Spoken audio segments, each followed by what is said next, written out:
we're each going to give one guy that we're watching for with winter workouts. These are a crucial time. It's about a 6-week stretch. It's when the muscle gets added. It's when the agility gets formed. It's when the speed and strength program really starts to show up at Ohio State. Mickey Marotti gets to put his hands on this program and really dig in on making these guys championship ready. He's been doing it for a decade at Ohio State, maybe even longer, if my math is correct. Tim, one guy that you are really keeping an eye on this winter to see how that progression happens for Ohio State? They would be soon to be sophomore. Do we even call them sophomores anymore?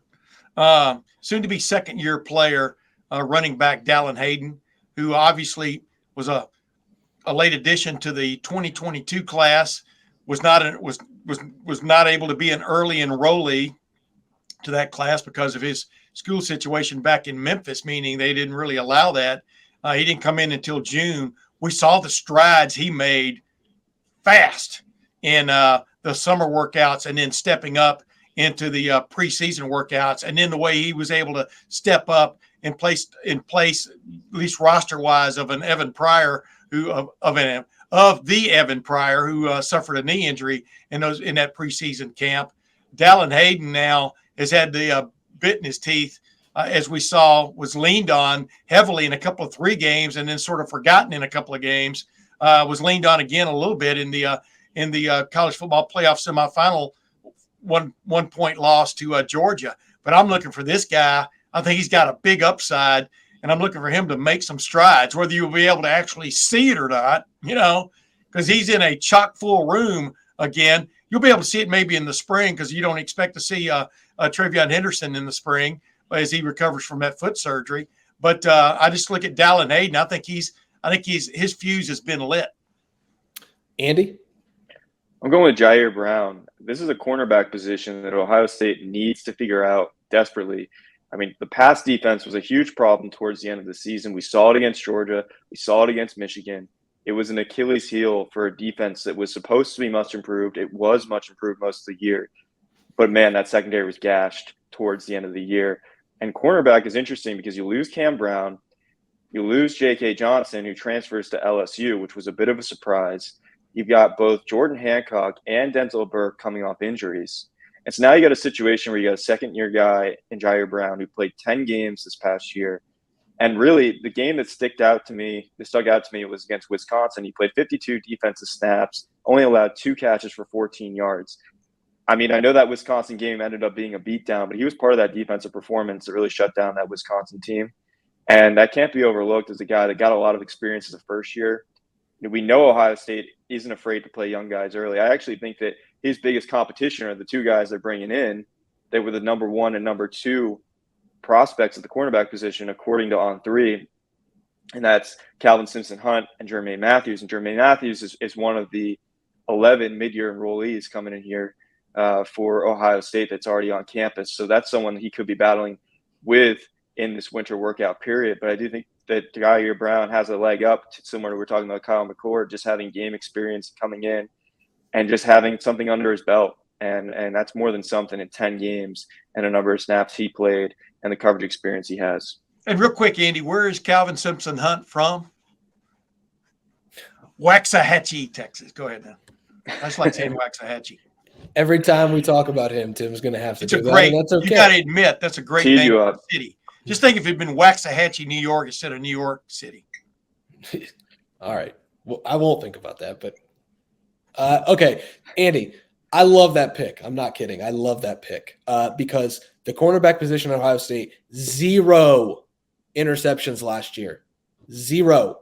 None. 0. No Zippo. Interceptions. That's not acceptable. You're Ohio State. Intercept the ball. That's got to happen more. They've got to be able to play the ball. Jyaire Brown is an athlete. He can play the ball well. Jermaine Matthews, Calvin Simpson-Hunt. These are athletes Ohio State's bringing in. We expect Denzel Burke to be better. We expect Jordan Hancock to be healthier and have a full offseason to work. Jyaire Brown is going to be a key piece of that cornerback room for Tim Walton. They saw strides this year. I agree. That Wisconsin game, first career start, I thought he played well. He has to be great for Ohio State if they're going to make strides in that cornerback room. I'm going to stick on the defense. I'm going to go with Kaden Curry, a defensive end. This is a guy – I don't want to sound like Chris Collingsworth again, but here's a guy who made huge strides as a freshman, underrated as a recruit. I'm willing to say it. Lettermen Row has been beating the drum as Kaden Curry fans for a long time, since his junior year of high school. He was underrated coming out of Indiana. If he played in Florida, Texas, California, Georgia, he would have been a 5-star. This is a guy who's just productive. He's got the one word that everyone uses with him is motor. Where does motor show up more than anywhere? Winter workouts. If you're going to have a high motor, you're going to be a winter workout warrior.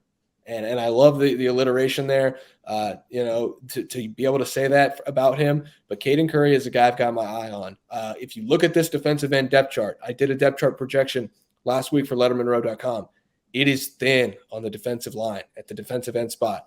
You've got JT Tuimoloau. You've got Jack Sawyer probably sliding down to defensive end. Behind them, it's a lot of youth. It's Kaden Curry. It's Kenyatta Jackson. It's Omari Abor. 3 guys who have to step up. If one of them's going to make that second-year leap that Larry Johnson always loves talking about, DeBosa's made the second-year leap. Chase Young made the second-year leap. Zach Harrison didn't have a chance to because of the COVID year. I think that really set him back.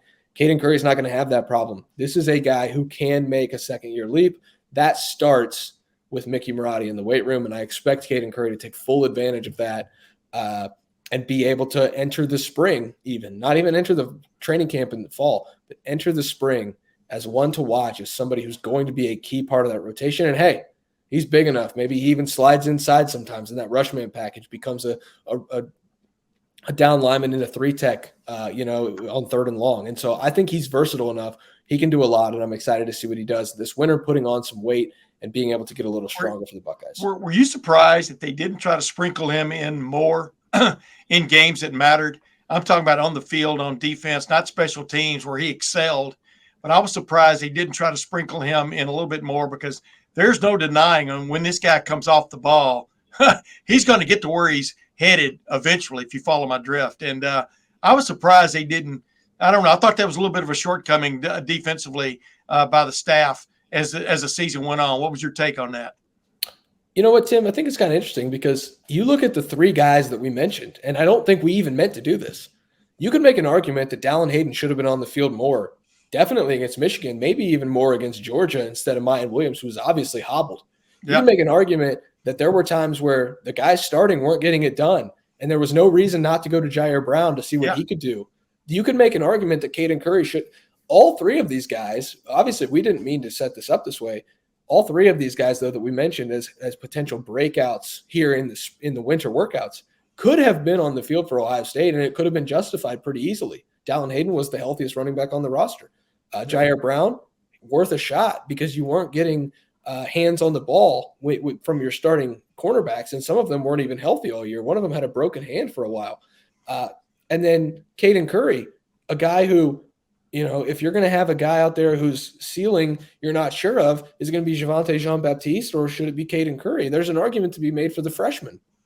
And so I think that it is an interesting talking point for you. Andy, do you agree that maybe these guys, all 3, could have been on the field in November and December, and now in January they get to show why, and they can move that into March and into August?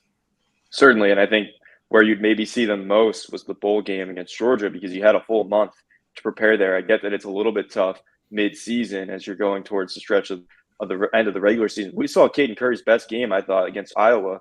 Yeah. And then after that point, I would have expected to see him play more, kind of to Tim's point. And, as you mentioned, Spencer, all of these guys really could have played more throughout the end of the regular season and into the bowl game. But I think with the defensive end position, it was a little bit tricky because that defensive line rotation already as complicated as it is, and finding snaps for guys like JT Tuimoloau, guys like Zach Harrison, guys like Jack Sawyer, there's a lot of mouths to feed. I think Kaden Curry's mouth should have been fed along with the ones I just mentioned, but it is a little bit trickier. And maybe it is. You mentioned Javonte Jean-Baptiste got some snaps in the bowl game. He did have half a sack, so it's not like he didn't produce. But I just think that it was a little bit tricky to find a way to get all of those guys snaps. Yeah, and with Ryan Day possibly stepping back, keep using that term, that's incorrect. Stepping up and over and becoming maybe the classic head coach. I'm just wondering if they're going to address there's nothing you can do about what happened in 2022 now in terms of why you did or didn't play guys, but you can address it going forward. especially with young guys in these classes who show the potential, and then they can really help you, in the postseason, which I call starting with the Michigan game is the postseason anymore. They can really help you when it really matters. The young pups, as John Cooper used to call them. I think it was a shortcoming that they can address now and maybe fix headed forward. But yeah, I would love to have seen Kaden Curry play more in critical moments than he did, especially down the stretch. And it'll be interesting to see if the coaches address those kind of issues headed forward. Tim, there's only one more year where this is even going to be acceptable, that you cannot play these freshmen, because starting in 2024, if you want to win a national championship, you have to beat 4 elite teams to win a national championship. There's a 12-team playoff coming. You're going to need to expand that rotation. Make sure that your freshmen are ready to go, because in January, the odds of you needing them in December and January go up because you add more games, you add more potential injury, you add more practice time for these guys. So this is the last year where you might even see a situation where we're questioning why they didn't play the young guys. They're going to have to play them starting in 2024. That doesn't apply for Kaden Curry. He'll be a junior by then. Jyaire Brown the same way, Dallin Hayden the same way. But you're seeing a shift in college football, and I think Ohio State probably could have deployed that a couple years early and played all 3 of these guys. But those are 3 names we're just watching. That doesn't mean they're the only 3. I have another 3 on lettermenrow.com. It includes tight end Joe Royer. I'd be remiss if I didn't mention him. Expecting huge things out of Joe this offseason into spring camp. Ohio State even posted a picture of him online. He looked like he's already added some weight. So those are. Wait a minute, are we each going to get to name another guy? No, right now we've got plenty of offseason video content to here at the Offseason Report at lettermenrow.com, presented by Buyers Auto. That's the 40-year vet Tim May. That's Andy Backstrom. I'm just Spencer Holbrook. Thanks for watching, folks. Thanks for listening. We will see you guys back at Lettermen Row YouTube channel. Make sure you subscribe below. Come check us out at the Letterman Lounge. It's $30 until August. That is a lot of coverage for a little money. Tim, Andy, if I do say so myself. Again, thanks for watching. Thanks for listening. We'll see you guys back here next time. The Offseason Report presented by Buyers Auto.